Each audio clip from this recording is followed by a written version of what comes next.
Governor Huckabee, last week you held a rally for a county clerk in Kentucky who was jailed for refusing to issue marriage licenses to same-sex couples, as I don't need to tell you.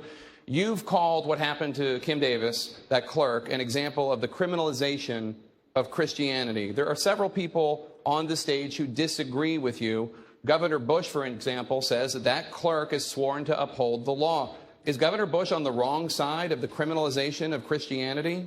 No, I don't think he's on the wrong side of such an issue. Jeb is a friend. I'm not up here to fight with Jeb or to fight with anybody else.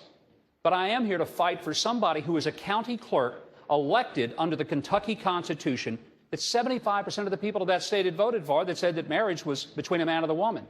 The Supreme Court, in a very, very divided decision, decided out of thin air that they were just going to redefine marriage. It's a decision that the other justices in dissent said they didn't have, and there wasn't a constitutional shred of capacity for them to do it. I thought that everybody here passed ninth grade civics. The courts cannot legislate. It's what Roberts said. But heck, it's what we learned in civics. The courts can't make a law. They can interpret one. They can review one. They can't implement it. They can't force it. But here's what happened.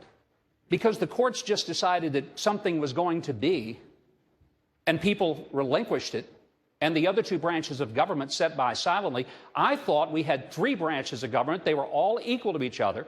We had separation of powers, and we had checks and balances. If the court can just make a decision and we just all surrender to it, we have what Jefferson said was judicial tyranny.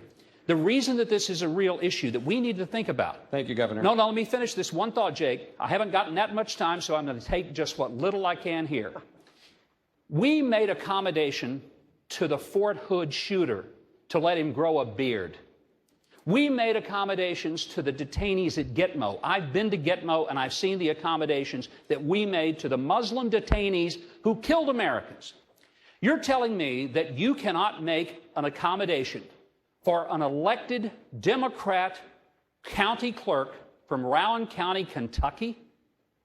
What else is it other than the criminalization of her faith and the exaltation of the faith of everyone else who might be a Fort Hood shooter or a detainee at Gitmo? Well, I'm not telling you that, Governor, but Governor Bush is, because he disagrees. He thinks that Kim Davis swore to uphold the law. You disagree. You're not. You don't believe that? I think you're not stating my views right. Okay, please do. I think there needs to be accommodation for someone acting on their faith. Religious conscience is a first freedom. It's a powerful part of our Bill of Rights.